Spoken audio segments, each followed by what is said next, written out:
Head tan, cold eye and collar, under the bottom we crawl.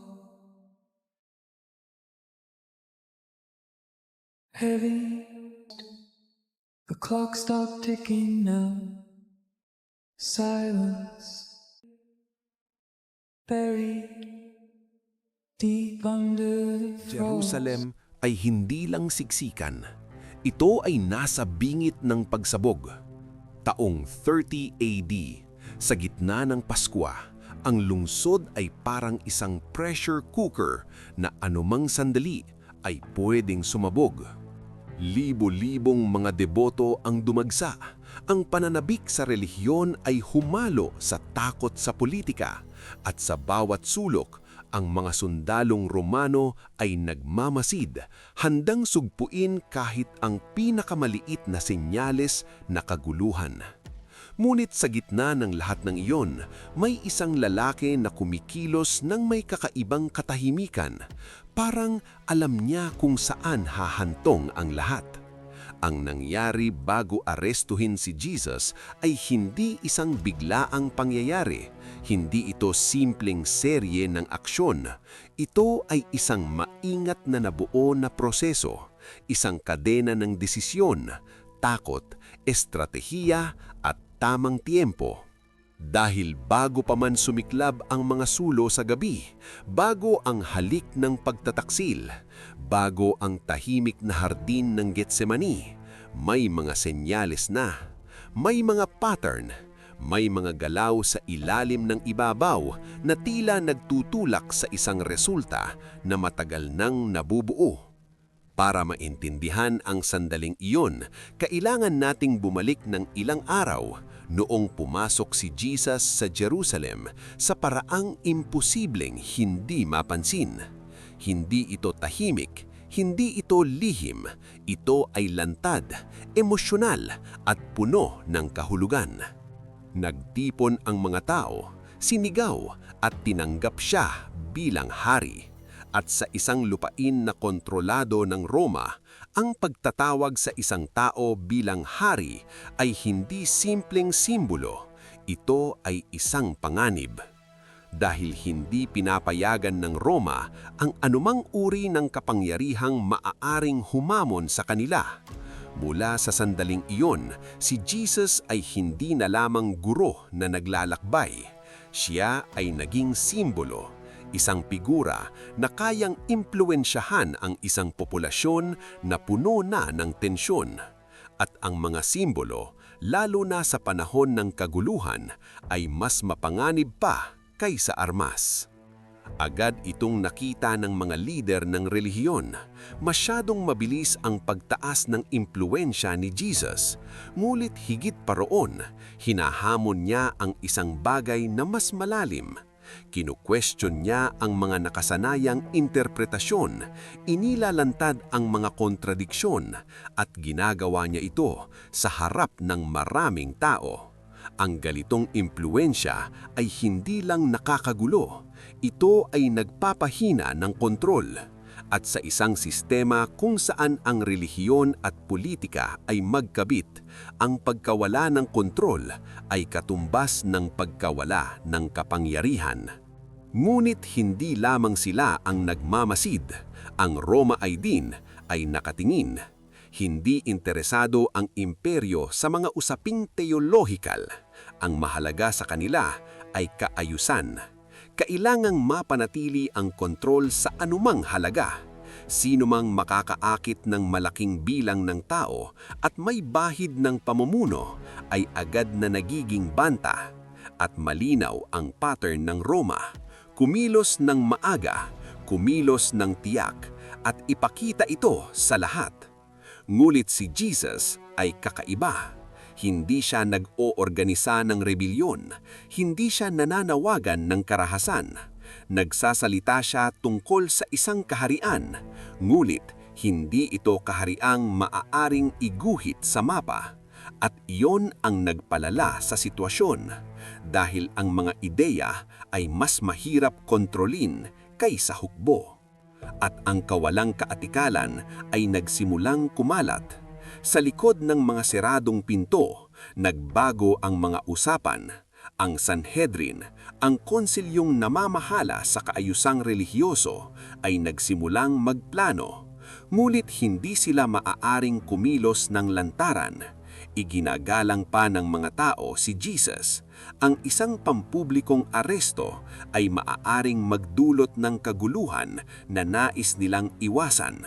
Kaya ang solusyon ay kailangang eksakto, maingat, kontrolado. At dito nagiging mas misteryoso ang kwento. Bakit sa panahon ng Pasko? Bakit sa pinakamasikip at emosyonal na sandali ng taon? Dahil doon pinakamataas ang presyon. Puno ang lungsod, mataas ang emosyon, at mabilis magbago ang pananaw ng tao. Kung maayos na makokontrol ang naratibo, ang suporta ay maaaring maging duda. Ang paghanga ay maaaring maging hinala. Ngulit, kailangan ito ng perpektong plano. Walang puwang ang pagkakamali. Samantala, ipinagpatuloy ni Jesus ang kanyang mga kilos at dumating ang sandali na nagbago ang lahat. Pumasok siya sa templo at ginulo ang operasyon nito. Pinataumba ang mga mesa, hinamon niya ang mga tao na may kontrol dito. Hindi ito simpleng simbolo, ito ay direktang hamon, hindi lang sa relihiyon, kundi sa sistemang ekonomistang nakakonekta rito. At sa sandaling iyon, nawala ang pag-aalinlangan. Hindi na tanong kung kikilos ba sila, kundi kailan at paano. At pagkatapos, lumitaw si Judas, isa sa pinakamalapit, isang taong nakakaalam ng galaw, ng mga lugar, ng mga sandaling pribado. Ang kanyang pagtataksil ay hindi lamang emosyonal, ito ay estratehikal. Dahil nagbigay ito ng access, pinayagan itong kumilos ng walang ingay, walang kaguluhan, walang pagtutulak sa paraang inaasahan ng sistema. Ngunit may mas malalim na tanong. Inauli ba si Judas o siya lamang bahagi ng mas malaking plano na matagal nang gumagalaw? Dahil kapag tinignan ang mga pangyayari, tila lahat ay masyadong eksakto. Parang ang bawat hakbang ay nakatakda na. Dumating ang huling hapunan, may mga salitang binitawan na parang alam na ang mangyayari. May tensyon sa hangin, may nagbago. At pagkatapos, bumagsak ang gabi.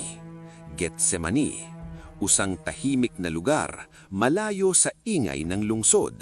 Usang lugar kung saan maaaring matagpuan si Jesus nang walang nakakapansin. At doon nagsama-sama ang lahat. Ang mga sulo ay sumindi sa dilim.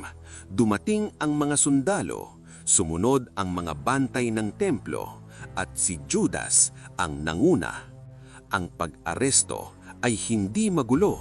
Ito ay kontrolado, mabilis, parang isang operasyong eksakto ang pagkakagawa. Walang panghihimasok ng karamihan, walang pag-aalsa, walang paglaban sa paraang inaasahan ng sistema. Ngunit may isang bagay na kakaiba. Hindi tumakbo si Jesus, hindi siya lumaban, hindi siya umiwas. Tinanggap niya ang nangyayari at iyon ang nagbago sa lahat. Dahil ang sistema ay sanay harapin ang paglaban, sanay sugpuin ang rebelyon, ngunit hindi ito handa sa kusang pagsuko. At doon nagsimula ang ibang uri ng tensyon. Dahil ngayon, hindi na lang pag-alis ng banta ang problema, kundi kung paano ito ipapaliwanag. At ang tensyong iyon ay nagpapatuloy sa mga sumunod na pangyayari. Ngunit ang tunay na kwento ay nagsisimula dito, sa mga araw bago ang pag-aresto, sa mga tahimik na desisyon, sa mga kalkuladong hakbang.